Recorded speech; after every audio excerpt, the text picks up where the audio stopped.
All right, everyone. Hello, my name is Emily Graper. I'm an Education Abroad Advisor in the International Studies Office here at the University of Virginia. I'm the Education Abroad Advisor who works with this program. So after this session, feel free to reach out if you have any questions. And with that, I'm going to hand it over to Rob, who will introduce himself and tell you all about LSE Summer School 2022. Great. Thank you so much, Emily. And thank you everyone for joining us this afternoon for this session on LSE Summer School 2022. It's my pleasure really to introduce the programme to you. We've long had a great level of interest from your university, and obviously with travel starting to open up again, we're excited to welcome more Virginia students back to summer school next summer. So the session itself, it should last around 20-25 minutes in terms of me covering the programme, introducing you to LSE and summer school itself. I'll give you an overview of the academic programme, our social and professional skills programmes, and talk to you a little bit about London life. I'll give you a bit of a summary of application information. I know that's something Emily will also want to talk about at the end of the session, and we'll leave a bit of time for question and answers at the end. Okay. So to introduce you to LSE, so in full, the London School of Economics and Political Science. We are, well, last year we celebrated our 125th anniversary. So we've got a really long, distinguished history. And in that time, we've grown to become Europe's leading institution for the social sciences. So we've got a really global reputation, not just for economics. So we have 13 subject disciplines placed in the global top 10 by QS. So we were founded back in 1895, and the vision back then is still very much at the heart of what we're about now, and that's having that ambition for our teaching and research to really have a practical, real-world impact and kind of contribute to the betterment of society. The school's been based on its current site in London. We've got a really central location since 1902, and it's a great location, not just for you as students, but in terms of its fittingness for LSE and our very public role within the UK. So we're right next to the legal centre in the UK. The Royal Courts of Justice is literally a stone's throw from where I'm sitting now. We're down the road from the UK seat of government in Westminster. We're very close to the financial centres in the UK. So as I say, it's a really fitting context and backdrop for you as students here and kind of reflecting what LSE is about as a university. Another really important thing about LSE, a defining feature, is our commitment to an international outlook. So many of our academics and former alumni are key influences in areas such as global finance, economics, public policy, and we've got a really strong global network of more than 150,000 alumni across 200 countries. We're really proud as well to be affiliated with 18 Nobel laureates. So the most recent of those was the former president of Colombia, Juan Manuel Santos, who won the Nobel Peace Prize back in 2016 for his efforts in bringing the Colombian Civil War to an end. Other notable alumni include John F. Kennedy and David Rockefeller. So they were both contemporaries back in London in the 1930s, and both did a year with us on something called the General Course, which some of you might know about at LSE. Philanthropist and billionaire investor George Soros has studied with us. We're quite famous for how many billionaires we've produced in the UK. 10th President of India, K.R. Narayanan, studied with us. The former US Secretary of State, Janet Napolitano, taught at LSE. So these are just a few examples. There's many more, but really what's it about is kind of sharing with you that important role that LSE alumni have played on the world stage over the past 125 years. And summer school itself, it was founded back in 1989. So really, as university summer schools go, we're a really well and long established program. And in that time, we've grown to become certainly Europe's largest summer school by by enrollment. And we think, though we're not sure, that we could be the world's largest summer school in terms of international student enrollment joining us on a short course basis. So what the program is about is really about making LSE's world-class teaching and research accessible to that global audience. So it really plays a key role at the university in feeding into our vision to educate for global impact. And it is about offering you the best of LSE. So that's expert teaching, and these are, really leading LSE faculty that you'll be exposed to on summer school. It's a very globally focused curriculum. We have professional skills workshop and a really vibrant social program as well, which is obviously about you making friends, but being introduced as well to London and everything it has to offer. So 2021 was a very unique year for summer school. It's the first time we offered the program in person and remotely, and it went really well. And we think there was a lot of value in offering the program remotely. But for 2022, with traveling opening up, we're focusing on what we think is really the kind of strength of the program, and that is students joining us in person to of course learn alongside each other, but really experienced our London location as well. So for 2022, it will be back to being a fully in-person program. So on to the students, which are of course the most important element of the program. So the defining attribute really of the summer school student is hard to pinpoint because there's such diversity of the program. So there's a few numbers on screen there which give you a bit of a sense of the kind of student that we get, but already that gives you an idea of really the kind of mix that you'll find in the classroom. So the average age is 21. That's because the majority of students are undergraduates, but I wouldn't read too much into that. You might be in a class with an 18-year-old. Equally, you might find yourself sitting next to someone who's in their 40s or 50s and has 20 years of professional experience. So we have people who are postgraduates, but also working professionals, might come back to do our courses for professional reasons in terms of career advancement, but also just because they want to experience being back in the classroom again. And it works really well in both directions. It's great, of course, for those older people to be back in the classroom and learning in the university environment again. But of course, for undergraduates, it's really great exposure. If you're a law student, for example, and you're in a class and doing group work with someone who's a professional lawyer, it is, of course, great exposure and a chance to learn and benefit from someone who has very kind of different skills and background and experience to you. And of course, another part of that diversity is the amazing spread of nationalities we have on summer school. So in 2021, which was a much, much smaller program than would normally be the case for obvious reasons, the challenges with international travel, we still had nearly 2,500 enrollments. We had 90 nationalities represented on the program. And if we can use the term a regular year, it would be many more. It really is a truly global program. It's a phrase that gets used a lot, but LSE Summer School really is. On the right there, you'll see just a selection of universities. That's based on student enrollments numbers over the last 3 programs. But as I mentioned, UVA really is one of our kind of key universities in terms of where we're getting lots of interest from. And really, you'll come to the program and you'll be exposed to a really kind of diverse set of people from very kind of different cultural and educational backgrounds. So from that respect, it's a really great and kind of unique summer school experience in a way. That combination of us being that largest summer school program, as well as our central London location, it really is kind of a unique international opportunity for you.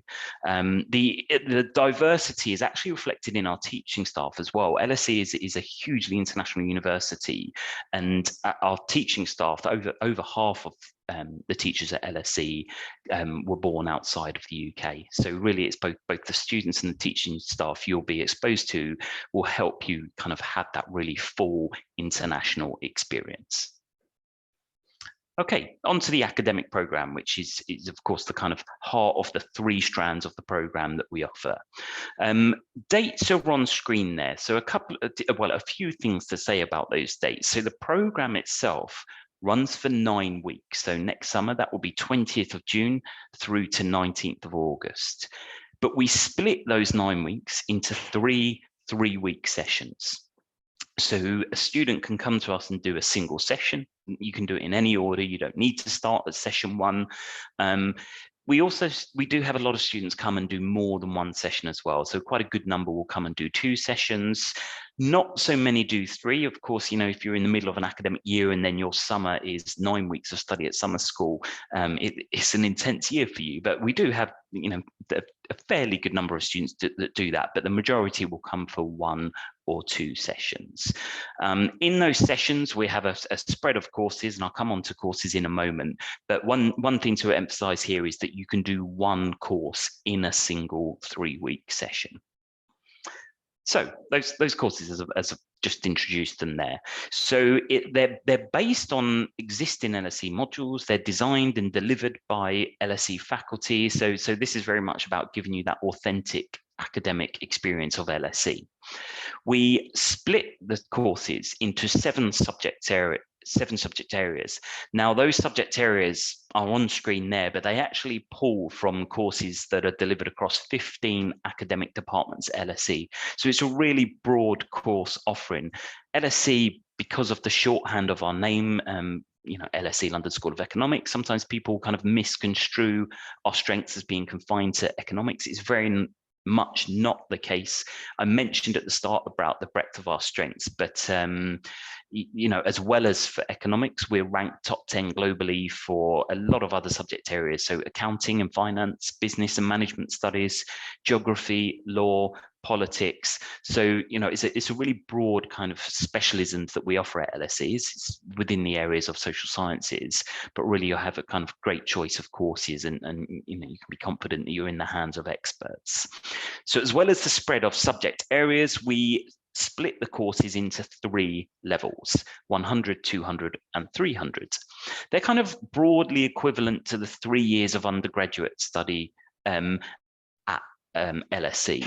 So a 100 level course would be introductory, 200 we describe as intermediate, and 300 would be advanced. So usually we'd say they're kind of a bit of a crossover between a final year undergraduate and a first year postgraduate course.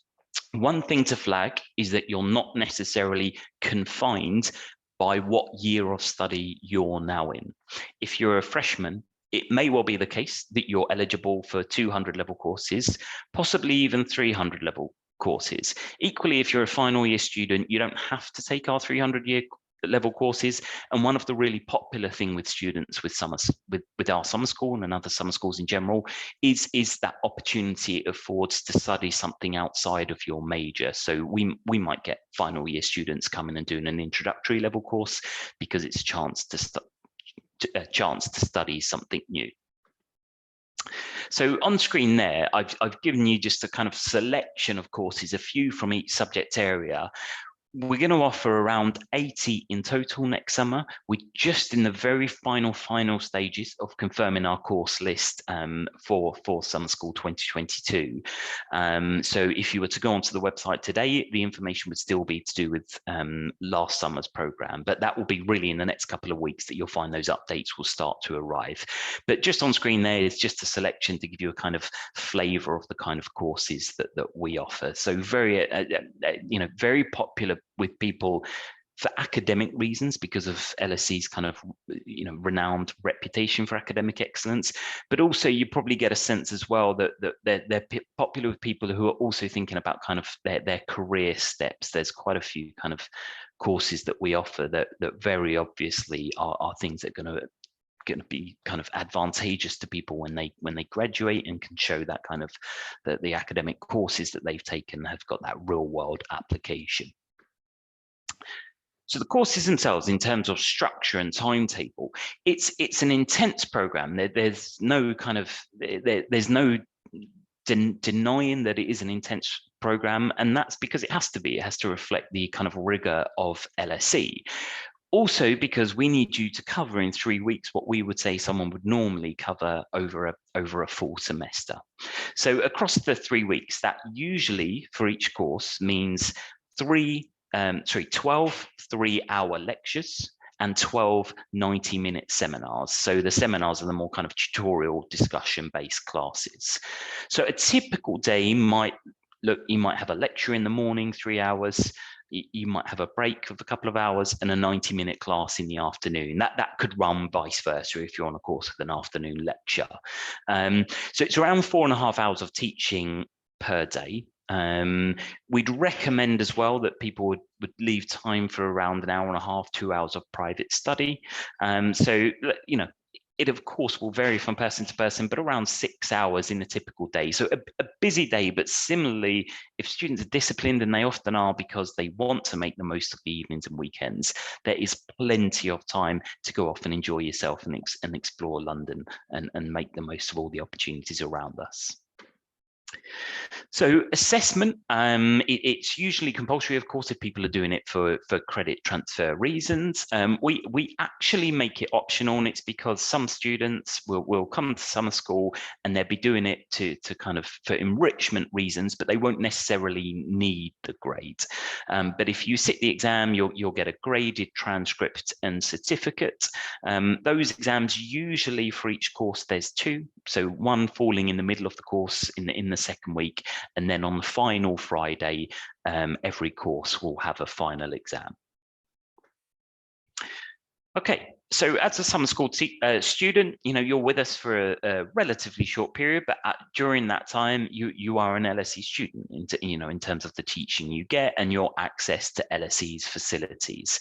So London, I'm sure some of you have been to London. It's a great city for many reasons, and one of those is the kind of combination of new and old that we have in the city. And this really very much reflected on campus itself. So on screen, you're seeing a few examples of some of the more modern teaching facilities that we've built, and the school has invested really heavily over recent years to kind of replace things and create really cutting edge facilities for students to use. So we're a relatively small campus. We've got around 12,000 full-time students. And in central London, there is just no space to build. So we've had to be very creative and innovative in the building work that we've done, but it still retains the historical kind of character here. So side by side, the centre building in the bottom right, for example, opposite it is an old shop called the Old Curiosity Shop, Dickens reference, but that's a building that's 500 years old. So it's a really kind of nice blend of old and new on campus. So you also see on screen there the LSE Library. It's a fantastic resource. It's the UK's national library for the social sciences. It's affiliated with the British Library, which is just about around a mile up the road from us in the St Pancras King's Cross area. And it's actually the largest university library in the world, specializing in the social and political sciences. Okay, so the second strand of summer school is the social program. Of course, it's a really important element in terms of the study abroad experience, and of course it's something we know it is a kind of key element to what students do here. We hear it year after year in the student feedback how kind of inspiring and exciting the social program is in terms of their ability to meet friends and discover London. So it's a very, very busy program of events. We have things running every day. There will be a mixture of ticketed events like theatre in the West End, and free events like the welcome receptions. We have a final party at the end of the programme, like a leaving party.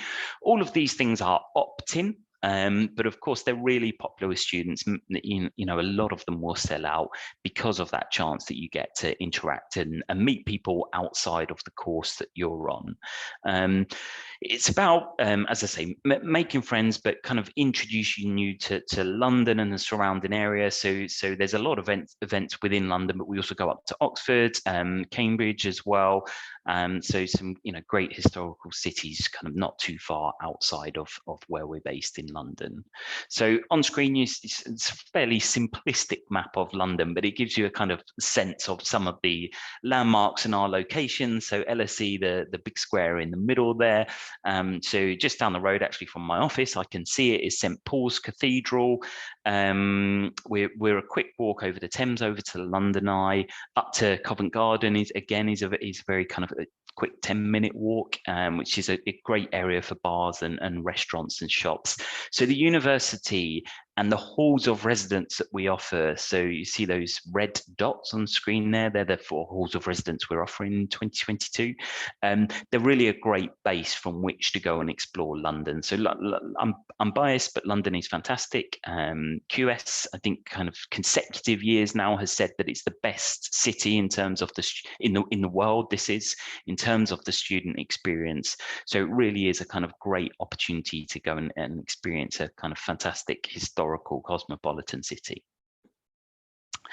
Okay, the third strand of the program is our professional skills program, and that's something we've really kind of put a lot of work into developing over the past few years. And it's really in response to something that you will hear a lot now and be very familiar with. But of course, we all know that in the job market now, having good grades is very important, but it's not the be all and end all, and it's not enough. You'll be competing against people also with really good grades, and you need to be able to show how you've used your time at university to kind of develop yourself more broadly in things like transferable skills. So actually doing something, whether it's LSE Summer School or another program altogether, doing something like study abroad, it is a great way to do that in the first place. You know, it shows that you're prepared to kind of expose yourself to new environments, take yourself outside your comfort zone. You get the kind of internationalization element for it. But on Summer School itself, we offer as well a number of practical sessions and workshops which are designed to really give you a bit of a head start in terms of forming your career strategy and making yourself kind of career ready. So you'll see on screen there some of the kind of summary of the programs we offer, but the practical sessions include CV, writing, cover letter, interview skills workshops. We have professional skills events with more of a well-being and kind of personal development focus, like understanding emotional intelligence, how to kind of manage stress. So really kind of a broad range of events to kind of complement what you're doing academically in the classroom and socially in London as well.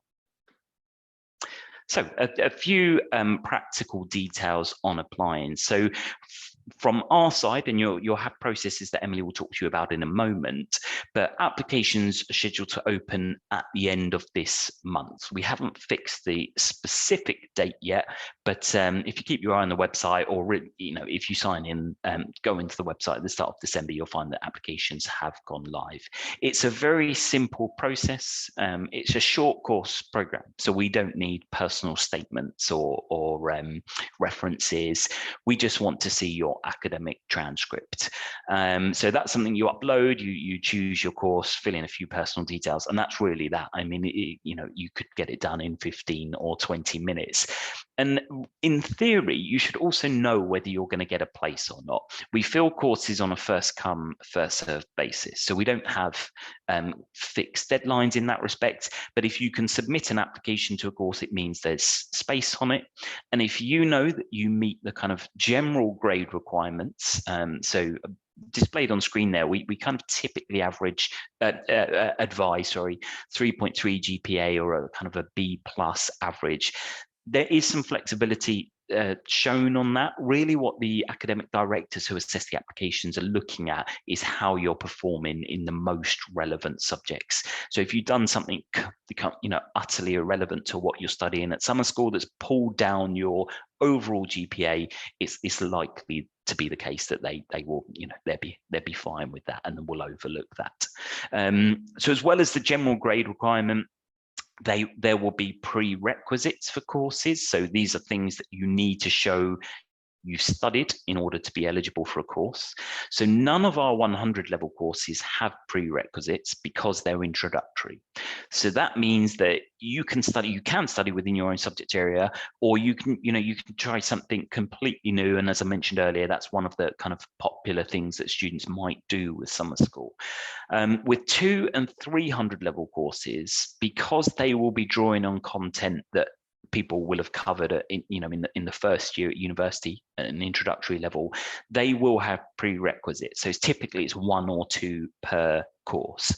A very simple example would be if you want to study intermediate microeconomics, you need to show that you studied introductory microeconomics. So you'll find details about that on the individual course page. So each of our courses has its own course page on the website. You'll see on screen there as well information about English language. You can, of course, ignore that as you're studying in the States. On screen there, I'm displaying the fees. So the one thing to highlight now is these are our 2021 fees. So our fee rates for 2022 should be really confirmed imminently, but they're just not confirmed right now. So I'm having to display the 2021 rates. They're likely to have a kind of marginal increase on what you see on screen there, but really in the kind of next 2 to 3 weeks on the website, you should find that information displayed. Okay, last thing, in terms of the program offering, I'll tell you a little bit about the accommodation, and then I'll hand over to Emily, and then we'll be ready for some questions.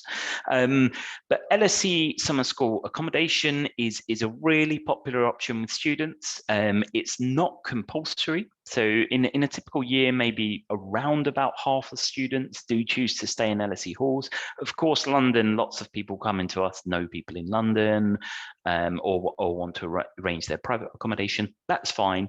I would, impartially, I would recommend staying in LSE halls. There's obvious benefits. They're set up to look after students, and especially in the times of, coronavirus and things this summer, they did a really fantastic job in terms of managing things and support. So we had students coming in and quarantining before during the case, joining the course, and they did a fantastic job with the support that they could offer there. The other obvious benefit is just the fact that you get better exposure to your fellow students on the summer school program. So we've got a range of options. So it will be 4 different halls of residence available next year. So I showed you briefly on the map earlier. They're dotted around in different parts in London. One of them, High Holborn, is very close to campus and walking distance. But the other options, really, in the scheme of London, are also close. You just have to hop on the tube, the underground, or a bus. For those of you who haven't been to London before, it takes you a day to get used to how to use these things, and then it is very straightforward. So kind of getting around London is very easy. So those halls will vary in terms of, I guess, how kind of posh and how much they will charge you. So there are some of the more budget options, and some are a lot higher spec, and you'll pay accordingly. So kind of good range of options. Like the fees and the course details, really in the next kind of 2 to 3 weeks on the summer school website, you should see this information updated and available for you.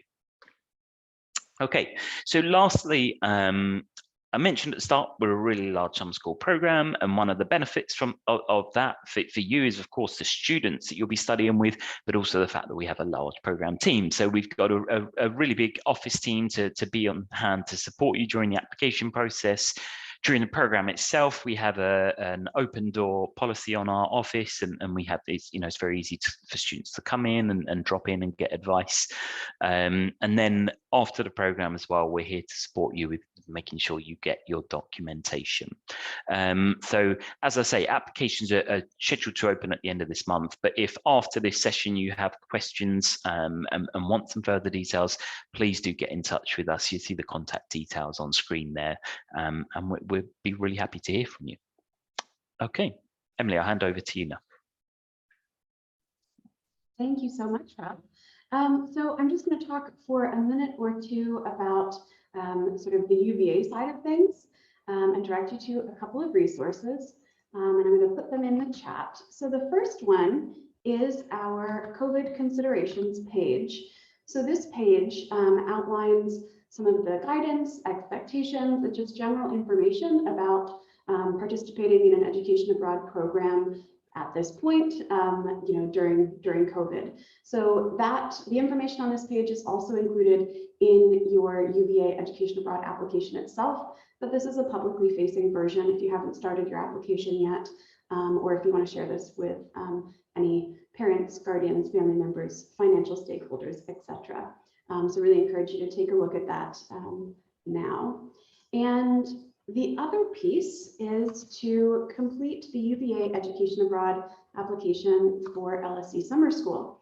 So remember that you're going to have to complete 2 applications, one directly through the LSE Summer School website, and then this one that I just put in the chat there, which is going to be through the International Studies Office or Education Abroad website.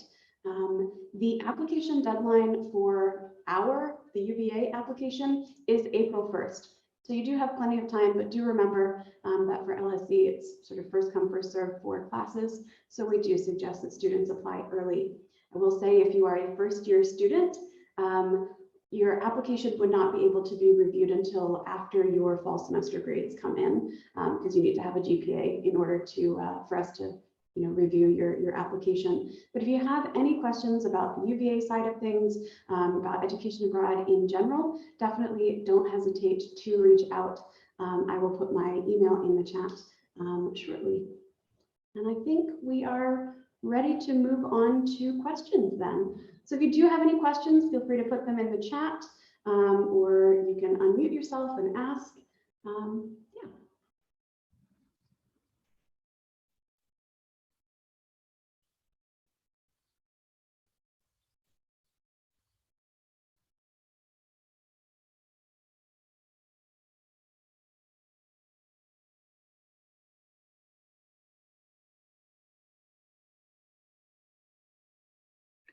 Just quickly to jump in on something Emily mentioned there about their deadlines and us recommending to apply early.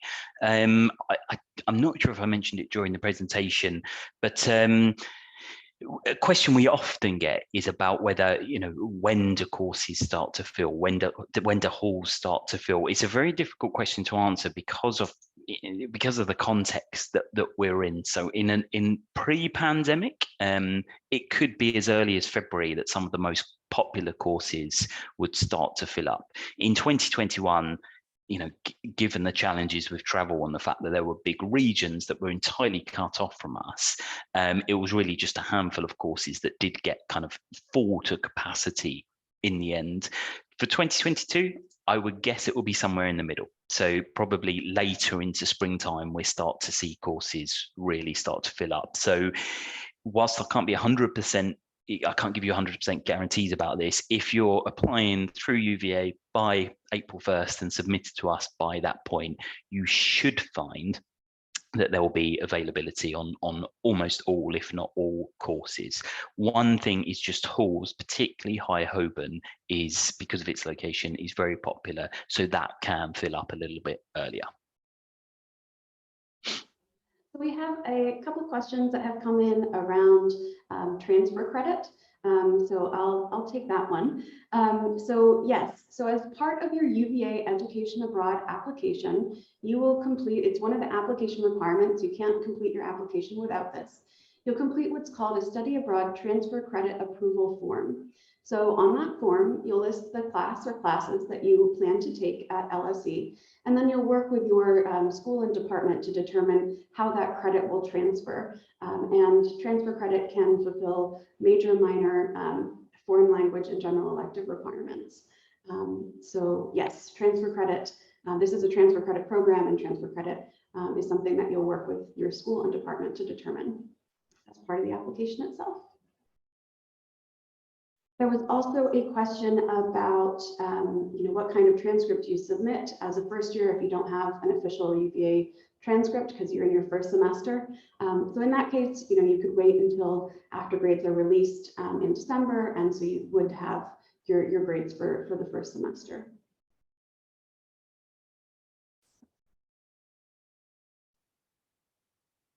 If there are any other questions, feel free to put them in the chat, or you can unmute yourself and ask.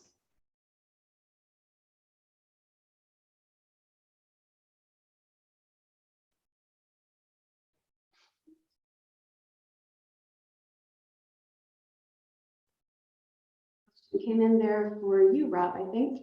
The question is, does LSE have any recommended programs, tours, etc., for students who want to continue traveling through the UK/Europe after or between programs? It's a good question. So we don't actually kind of officially recommend things just because of, I guess there's difficulties in terms of, vetting that our recommendations are good ones. I would say historically, it was quite common that, especially students from the US who might be coming over to Europe for the first time would really be quite adventurous. So you may know, for instance, that you can get a train to Paris from London, within a few hours. It's very straightforward. You can fly to much of Europe within 2 hours. One thing just to flag now is obviously, travel is becoming easier, but in these times, those things are a little bit more difficult to plan ahead for. But even within the UK, so the UK, there's London, of course, but there is so much more to see, and going up to Scotland, for instance, is very straightforward. And there's some great other cities within the UK. So it's the kind of thing that I would say, you can go and have a chat with the summer school team about. But yeah, just to answer your question in brief, we don't have kind of official recommendations, but we're certainly kind of happy to give people some kind of pointers and advice about how practical or destinations that you might go to. How big are classes? Really good question, actually. Something I should have mentioned. It varies a lot from course to course. So a most popular course in a typical year might be 250 students. In 2021, we had to reduce that because of social distancing. For next summer, I think it's just too far away for me to be able to say with any kind of meaningfulness whether those requirements will be here or not. But the seminar classes are much smaller. So the whole lecture group, the whole kind of course would join together for the lecture in a typical year. And then the seminars will be split into kind of usually between 15 or 20 students so that it can better facilitate conversation. But we offer some quite niche courses as well. So sometimes they'll be a lot smaller, might have 30, 40 students in total and just be split into 2 seminar groups. So finance, just to kind of give you a quick pointer, finance has the smallest number of course choices, but are usually our largest courses in terms of popularity. Other subject areas, law, international relations, tend to have a wider choice, but might be a little bit smaller. So I saw on the slides, breakfast is included. Are there any other accommodations for other meals throughout the programme? I don't believe that any of the halls offer kind of catered for evening meals. I'm not actually 100% sure of that. It's a question, if you direct it to us, we'll be able to then kind of forward it on to the accommodation team here, or it can be something you reach out to them directly. The contact details are on our website, but the accommodation itself is handled by a different department. It's the accommodation, the vacations department here at LSE. In terms of kind of food and drink in London, it's the same with any city. You can spend a lot of money in expensive restaurants, but you can also get by on a tight budget as well. So the halls will have kitchens, for instance. So it's, very common for some school students to kind of do a bit of a mix of eating out and buying their own groceries and things, so they can make meals and make sure they can be a bit more budget conscious. Is there a tentative date to when updated course list and application date will be available? I would say by kind of, well, I mean, we're already into mid-November. I would say probably in 2 weeks' time, you should be able to see that information on live online. What usually happens is a very quick turnaround between here's the courses and applications are now opening. But otherwise, you can get a really good sense of what the program looks like from the summer school website now. The pages are open and viewable. It's just that there are some courses, for instance, that you can't see now because they weren't offered in 2021, but they will be in 2022. These aren't new courses, by the way. It's just courses that will have run historically, didn't in 2021 because we reduced the scale of the program, but we'll be bringing back again in 2022. Okay. November, does it begin in November each year? Yes, it usually does. Yeah, it didn't last year again because of the circumstances, and none of us knew what on earth was the thing, how things were going to look in summer 2021 this time last year. So we did push it back into early 2021 to try and get a better sense of things. But usually it's November, and that's really because of the US audience. So US is our kind of biggest single intake in terms of nationality. And we know that the US students tend, and study abroad departments tend to get moving quite early with these things. So we like to do it in November to kind of cater to that. UVA education abroad applications for summer typically would be open by this point as well. So that's, yeah, pretty much in line there. Right. There's a question that might be for you, Emily, but there is also something that isn't in the slides, that just to mention. We have 6, but this is the question about financial aid. So we have 6 scholarship places on summer school. It's a newly launched scheme. It ran for the first time in 2021. And we're continuing it into this year. It's called the Academic Director Scholarships. It's actually based, just because it's very difficult for us to kind of have a clear assessment on a kind of, when it comes to scholarships that are done on financial means, we just don't have the information to do that. So these are merit-based scholarships, 6 places, as I say, and they are on courses that feed into kind of some of LSE's defining kind of principles and visions for our university strategy. So I believe it's a page that you can't view just yet. But again, it will be something that will be made live when applications launch. So these will be 6 tuition fee funded places provided by LSE. Emily, I don't know from UVA side. Absolutely. So yes, there are financial resources available for UVA students. And so I'm going to send a link in the chat to our finances page. So from there, you can find subpages on using financial aid for study abroad. And then I also especially want to direct you to the scholarships page. We do offer a good number of scholarships for various terms, including summer. So definitely encourage you to apply. One thing to note is that the scholarship application deadline for the make sure I have the education abroad scholarship application, that application deadline is pretty early in the spring semester. It's usually around February 15th. So you don't have to have a completed application by then, but you should at least have an application started and in the system so that we know that you're planning to apply. But if you have any questions about any of sort of the UVA resources, including scholarships and how to use financial aid, definitely feel free to reach out. All right. I think that is all of our questions. So I think we will conclude there with a massive thank you to Rob for the presentation, and thanks to all of you who joined. Thank you so much, and really appreciate the time that you've spent. Thanks, Emily, and thanks everyone as well. Just to reiterate what Emily's saying there, it's great to meet you virtually, but thanks so much for joining us today.